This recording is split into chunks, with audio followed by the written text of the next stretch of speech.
ભક્ત ગોરા કુંભાર. હા, ત્યાં તો આપણે ન જવાય. તો હું કરીશું ગોરા? આખું ગામ ત્યાં જશે ને આપણે અહીંયા ઘરમાં બેસી રહીશું. ભાઈબંધ, હવે તમે જ કંઈક કરો. મારે ગરબામાં જવું છે ને નાની દેવીને મળવું છે. હું પદ્મનાભ આજના માતાજીના ગરબાના ઉત્સવ માટે તમને સૌને આમંત્રિત કરું છું. હા શેઠ, ગરબા રમવા તો અમે બધાએ આવીશું. હા, આજની રાત તો અવસર બની જશે અને નોરતાની રાત સારી રીતે થશે. તારો અવાજ સાંભળીને મારી રડતી દીકરી હસવા લાગી. લાવ માટલું દે. લ્યો. લક્ષ્મીના હાથે જ લક્ષ્મી અપાવીએ. કુસુમ, આલે બેટા. આજ રાતના ઉત્સવ પહેલા તમારા બધાયની સામે હું એટલા હાટું આવ્યો છું કે મારે તમારી મદદની જરૂર છે. શેઠ, અમે તો સામાન્ય માણસ, અમે તમારી શું મદદ કરી શકીએ? મદદ તો રસ્તાની ધૂળે કરી શકે બેન. તમે તો તોય માણસ છો. બોલો ભાઈ, હું મદદ કરી અમે તમારી. અમારાથી થાશે એ અમે માતાજીના ગરબા હાટું હંધુય કરીશું. બેન, મારે ઘેર દીકરીનો જન્મ થયો તો તે દી મેં ઘણી બધી માનતાઓ રાખી હતી. એમાંની એક માનતા એવી હતી કે નવરાત્રીમાં હું 5 બહેનોના હાથે ગરબા કરાવીશ અને એ માનતા આજે પૂરી થવા જઈ રહી છે. પણ એક વિઘન આવ્યું છે. ગરબી લઈને રમી શકે એવી 4 બહેનો તો છે પણ એક બેન ખૂટે છે. તો મદદ એટલી કરવાની છે કે તમારામાંથી જો કોઈ બેન ગરબી લઈને રમવા હાટું તૈયાર થાય તો મારી માનતા સુખરૂપ પૂરી થાય. ભાઈ, માતાજીની ગરબી લઈને રમવાનું તો ભાગ્યશાળીને જ મળે. અમારા ગામમાં તો એક દેવી જ હતી જે ગરબી લઈને રમી શકતી હતી, પણ અટાણે તો એટલે હવે એવું કોઈ નથી કે જે ગરબી લઈને રમી શકે? ના શેઠ, દેવીના ગયા પછી બીજું કોઈ નથી. એટલે આજે મારી માનતા અધૂરી રહે એમ ને? ના, તમારી માનતા અધૂરી નહીં રહેશે. તો કોણ રમશે 5મી ગરબી? હું રમીશ. હા, મારી માં જે કરતી હતી એ હંદુય કરવાનું મેં એને વચન આપ્યું છે અને હવે તો મારી પાસે માના આશીર્વાદ પણ છે એટલે હું હંદુય કરી શકીશ. દર વખતે મારી માં ગરબા રમતી હતી, આ વખતે હું ગરબી લઈને ગરબા રમીશ. પણ બેટા, તને તો પગમાં વાગ્યું છે ને? તોય મારામાં હિંમત છે. હું માતાજીના ગરબા રમીશ એટલે મને હંદુય મટી જશે. ગોરા બેટા, ગરબી રમવા હાટું 5 બહેનો જોઈએ છે, પણ તું તો છોકરો છે. હા, પણ હું તો મારી જગ્યાએ રમવાનો છું ને. પૂરા પણ બેન, એ છોકરો નહીં બાળક છે અને બાળક તો માતાજીને પ્રિય હોય છે. ગોરા ગરબા રમશે તો મારી માનતાઈ પૂરી થશે અને માં જગદંબાઈ રાજી થાય. બેટા, તું ઈ જ છે ને જેના થકી મારી દીકરી રડતી બંધ થઈ ગઈ હતી? હા કાકા, આપણે માર્ગમાં મળ્યા હતા ને. આ છોકરો જ ગરબા રમશે.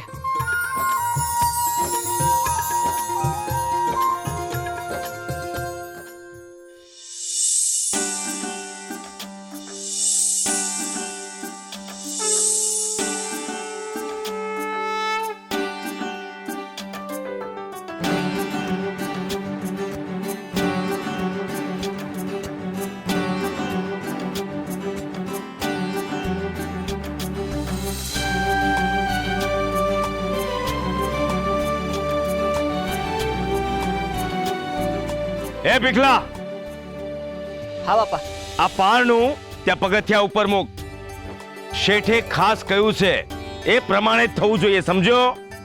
હા બાપા. ચલ ફટાફટ હાથ ચલાવ. હા બાપા.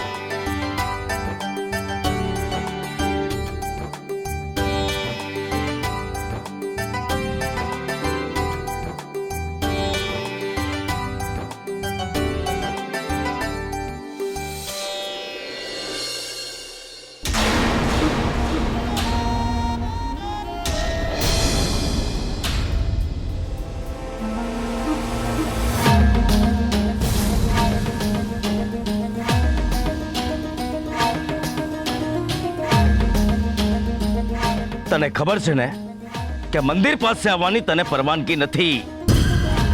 આ માતાજીની માંડવી છે, કોઈ તારો માટીનો ચાકડો નહીં. ચલાવ, લાવા ગરબી મને આપી દે. નીકળ અહીંથી.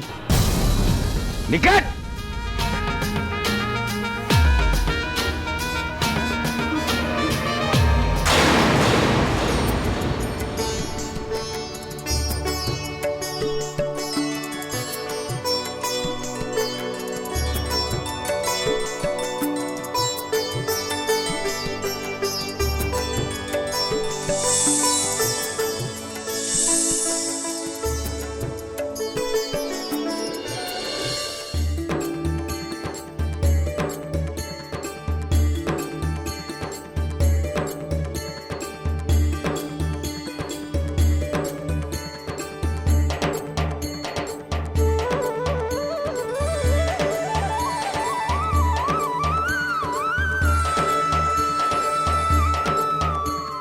આવો આવો શેઠ. જય માતાજી પૂજારી બાપા. જય માતાજી શેઠ. આવો, પધારો પધારો. બધી તૈયારીઓ થઈ ગઈ છે ને? અરે એમાં કહેવાનું હોય, આ મંદિરને તો ઉત્સવની આદત પડી ગઈ છે. તો પછી ગરબા અને આરતી શરૂ કરીએ. બસ આરતી પ્રગટાવું એટલી જ વાર. જય માતાજી. જય માતાજી. બોલ શ્રી અંબે માતની જય.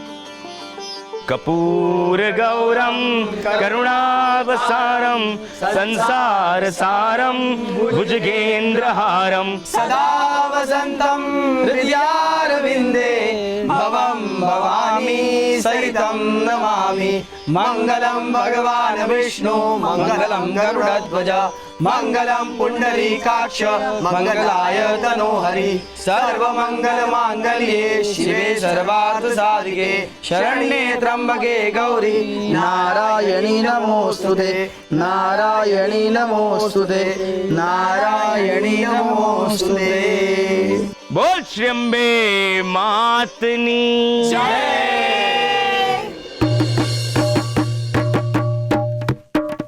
ગોર અંધારી રે રાતલડી માં નીકળ્યા ચારે અસવાર ગોળ અંધારી રે રાતલડી માં નિસર્યા ચારે અસવાર એ લીલે ગોળે રે કોણ ચડે માં રાંદલ નો અવતાર હે રાંદલ માવડી રે રણે ચડ્યા માં સોળ સજી શણગાર એ ગાવા મનનું રે સુખડું બાદ મળની ગોળે રમજો રમજો રે ગોરણિયું તમે રમજો સારી રાત એ ગોર અંધારી રે રાતલડી માં નિસર્યા ચારે અસવાર. બેટા આવી ગયો તું? જા બેટા, ગરબે રમવા જા.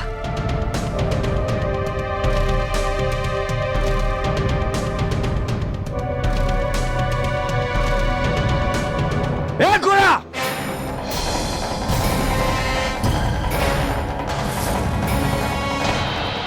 ઉભો રહે.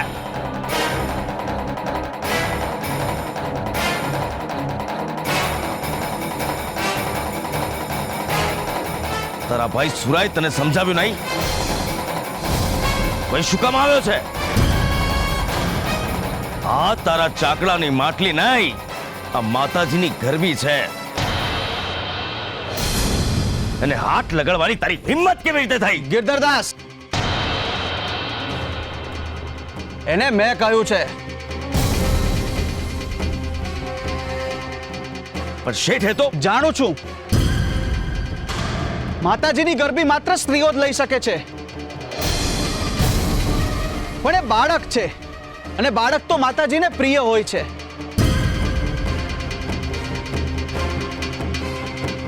એ જો ગરબા રમશે ને તો માતાજી રાજી થશે ને મારી દીકરીને આશીર્વાદ મળશે.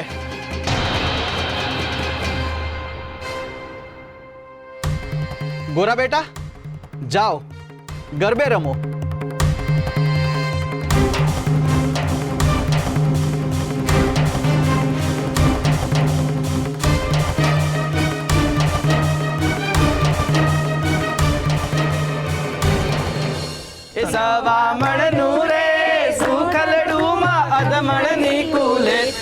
રમજો રમજો રે ગોરણિયું તમે રમજો સારી રાત ઘર અંધારી રે રાતલડી માં નીકળ્યા ચાર સવાર કરે ઘોડે રે કોણ ચડે માં કાળકાનો અસવાર કાળકા માવડી રે રણે ચડ્યા માં 16 સજી શણગાર સવામણનું રે સુખદડું માં અધમણની કુળે રમજો રમજો રે ગોરણિયું તમે રમજો સારી રાત ઘર અંધારી રે રાતલડી માં નીકળ્યા ચાર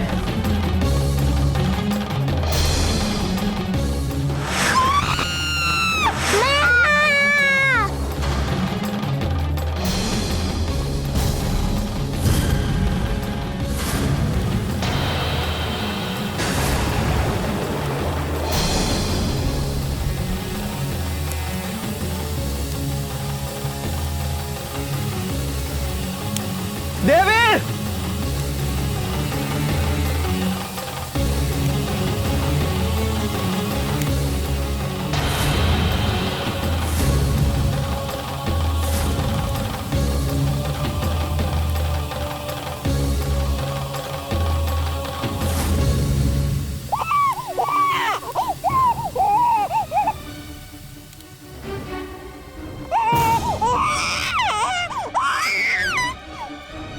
કાંઈ નથી થયું મારી દીકરીને કાંઈ નથી થયું તારો ખૂબ ખૂબ આભાર દીકરા તે મારી દેવીનો જીવ બચાવી લીધો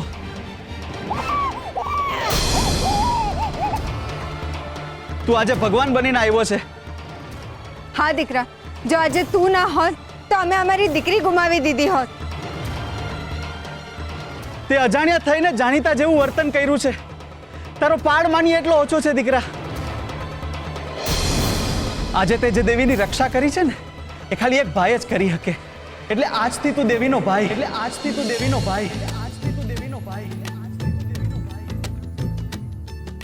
કેમ કુસુમ ગૌરી કેમ નહીં? જો આપણી દીકરીને ગોરા જેવો ભાઈ મળે તો એને કોઈ દિવસ કોઈ દુઃખ ના પડે. હું તો કહું છું કે આપણે અત્યારે જ દેવીના હાથે ગોરાને રક્ષા દોરી બંધાવી દઈએ. ઉભા રહ્યો.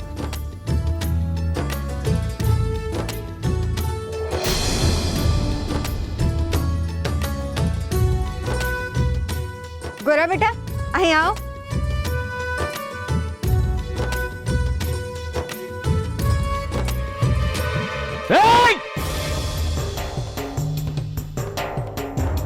ઘોડા ત્યાં જ ઉભો રહે.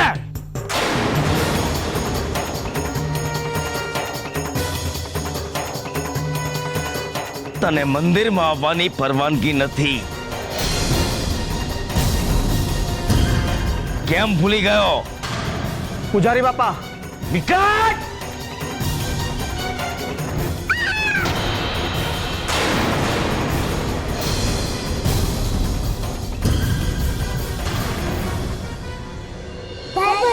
ભાઈબંધ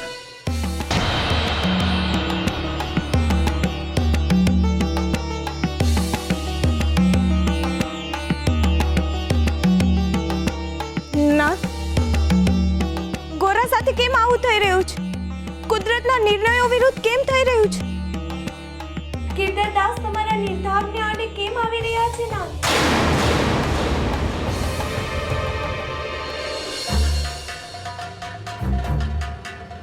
તારે મારા મંદિરને અપડાવવું છે ગોરા. આજ પછી આ મંદિરમાં પગ મૂકવાની હિંમત પણ નહીં કરતો.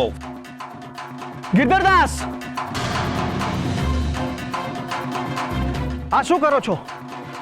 નાનકડા બાળક સાથે આવો વ્યવહાર? એણે મારા મંદિરમાં પગ મૂકવાનું દુસ્સાહસ કર્યું છે. એણે મારા મંદિરને અપડાવ્યું છે. આ મંદિર શ્રી કૃષ્ણનું છે, તમારું નહીં. પરંતુ શ્રી કૃષ્ણ મારા છે. વર્ષોથી આ મંદિરને સંભાળતો આવે છું. નિરંતર શ્રી કૃષ્ણની સેવા પૂજા ને અર્ચના કરતો આવે છું. તો એનાથી મંદિર પર અધિકાર તમારો નથી થઈ જતો? હા, આ મંદિરમાં કોણ આવશે ને કોણ નહીં એ હું જ નક્કી કરું છું. ફક્ત ને ફક્ત હું જ.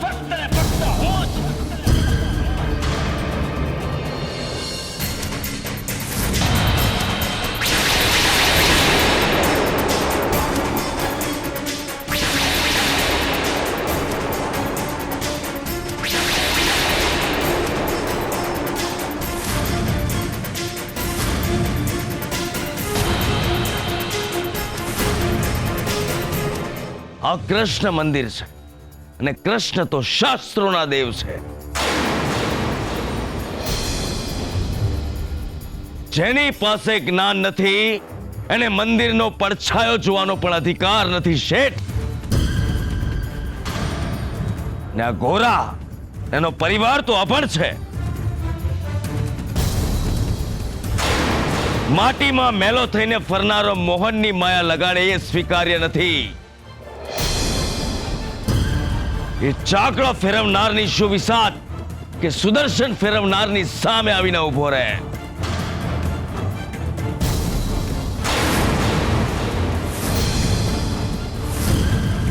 તમે બહુ મોટી ભૂલ કરી છે શેઠ. મહારાજના અર્થમંત્રી થઈને આ ભિખારી જેવા છોકરાને તમારી દીકરીનો ભાઈ બનાવીને તમે બહુ મોટું પાપ કર્યું છે.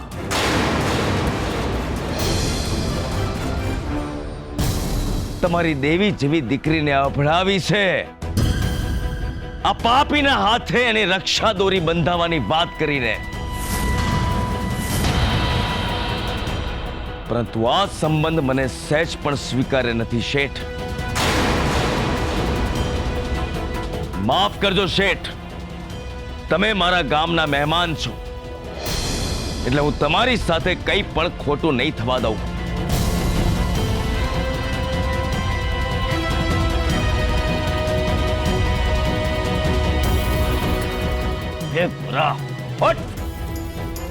અને યાદ રાખજે, આજ પછી જો દેવી પાસે આવે છે ને હું તને છોડીશ નહીં. નિકાટ નિકાટ.